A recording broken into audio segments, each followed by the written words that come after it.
Hello and welcome to SaltWire today for Monday, November 21st. I'm your host, Kate Walker. Police were on scene of a barricaded person this afternoon. Few details have been released, but we know officers were called to a person barricaded in an apartment on Victoria Road in Halifax. Police were at the location regarding an ongoing investigation. They say there's no threat to public safety, but asked people to stay away from the area as police continued their operation.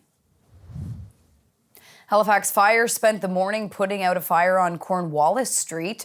Crews were called to the fire coming from a unit above a Quickway convenience store.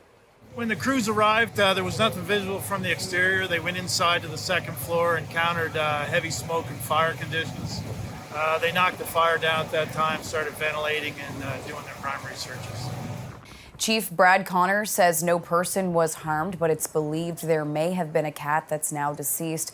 9 crews were called to the scene and the fire has since been extinguished. RCMP are investigating shots fired early yesterday morning in Cole Harbour. Around 3:30 Sunday morning, police were called to a report of multiple shots being fired outside a home on Fireside Drive, where a number of people were gathered. No injuries were reported. RCMP say when officers arrived, a blue SUV left the scene quickly and was abandoned nearby. 2 men were seen running from the vehicle. HRP and a K-9 unit began a search for the men, but as of this afternoon, they have yet to be found. Some exciting news for the film industry in Nova Scotia. Season 2 of Trapped was recently filmed in the Truro area, written by Halifax-born comedian Nathan McIntosh. The comedy star is also releasing a special next month. SaltWire's Chelsea Gould has the details. Some Canadian comedy legends were recently in Truro, Nova Scotia for Season 2 of Trapped, written by Halifax-born comedian Nathan McIntosh. A lot of it's based on my life, so seeing Trina Corkum play my mom as well as she did is just crazy. And also to see Ron James say things that I wrote is also just wild. It's about a comedian coming back to his disastrous hometown. Canadian content studios run by Jonathan Torrance and Sylvia Behrens have been filming several shows in the area. One of the nice things about shooting in a town this size is if you're shooting in Toronto, people are annoyed and jaded. But in Truro, people were shooting in Macquarie's yesterday, and people are like, oh, this is cool. What are you guys doing? There's no cynicism. Some of the local spots people recognize include St. Andrew's United Church, the Engine Room, and Macquarie's Pharmasave.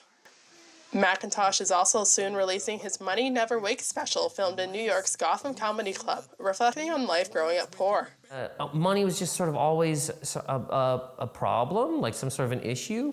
So I don't know, at some point in time, you just sort of start laughing about those things, you know? It has already taken off the runway, with pilots reposting a joke about deserving higher pay. I want pilots to be paid more money. Every time a pilot lands a plane, they've saved our life. Every time. We could have died, but a pilot's like, yeah, got it, and we didn't explode. And as the world keeps moving on from the COVID pandemic, McIntosh and the folks at Canadian Content Studios will keep on doing what they love. Offering people a bit of reprieve from the real pressure and tension of everyday life also has its place. And so keeping that in mind, especially compared to how tough some people have it at work, it's a pretty big thrill to be able to try to make jokes for a living.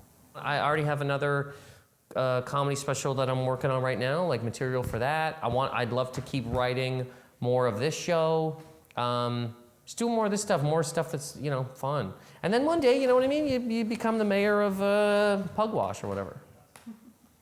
Money Never Wakes will be on YouTube December 14th, and Trapped Season 2 will air on Bell 5 TV. I'm Chelsea Gould in Truro, Nova Scotia for the SaltWire Network. It's time now for a glimpse of today's Thinking Out Loud with Sheldon McLeod. Today, Sheldon is speaking with Ken Potter, a member of the Transportation Safety Board.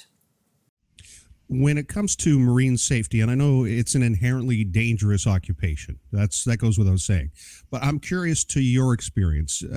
Our fishers, our captains, are they doing all that's possible to make sure that everyone comes home? Well, our experience at the TSB goes back to 1992, and since that time, we have had 49 recommendations about fishing vessel safety, commercial fishing vessel safety, that is, of which 8 are still active. And we're still seeing the same issues come up time and time again. We're seeing issues with stability. We're seeing issues with fish harvesters not using or not wearing PFDs, not carrying adequate safety equipment. We're seeing unsafe work practices. And then, of course, on top of all this, we're seeing issues with Transport Canada and DFO's regulatory oversight into the industry.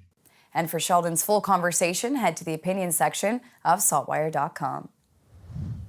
Time now for the Atlantic Sports Wire, presented by Scott Squires.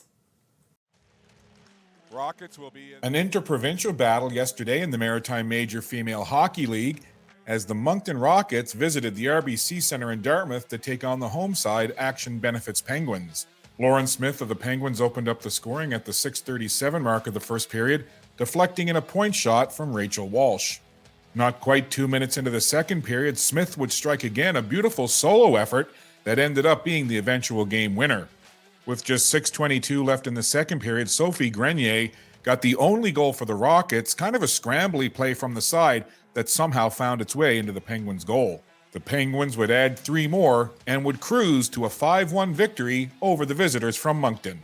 Goaltender Caitlin Langell made 22 saves to get the win, and the Penguins remain in first place with 24 points, 3 more than second place Northern Subway selects. You can visit the Maritime Major Female Hockey League online for stats, scores, schedules, and more. In Halifax, I'm Scott Squires for the Atlantic Sports Wire. Thank you, Scott. On to weather now to see what's coming up in the forecast. We're going to check in now with our weather specialist, Alistair Alders.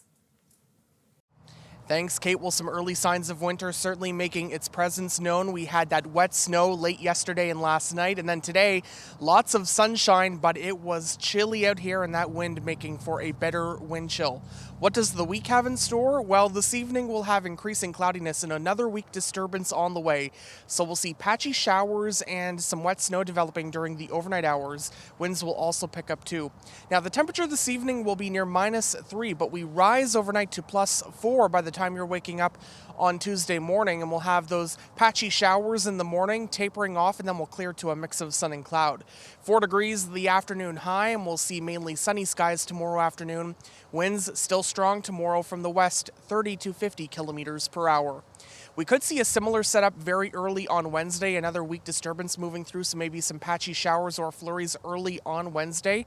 But the second half of Wednesday looking brighter and lots of sunshine on the way for our Thursday as a ridge of high pressure finally on the way. But you will notice that it's going to be cool throughout the week, so keep that in mind. And with breezy winds around, there's going to be a wind chill too. Kate. Thank you, Alistair. Well, the 27th annual SaltWire Holiday Parade of Lights took place Saturday night. Thousands gathered downtown Halifax to watch the floats go by. It kicked off at 6 p.m. and closed with an appearance from Santa Claus himself. I'm your host, Kate Walker. Thank you for joining us, and we'll see you back here tomorrow.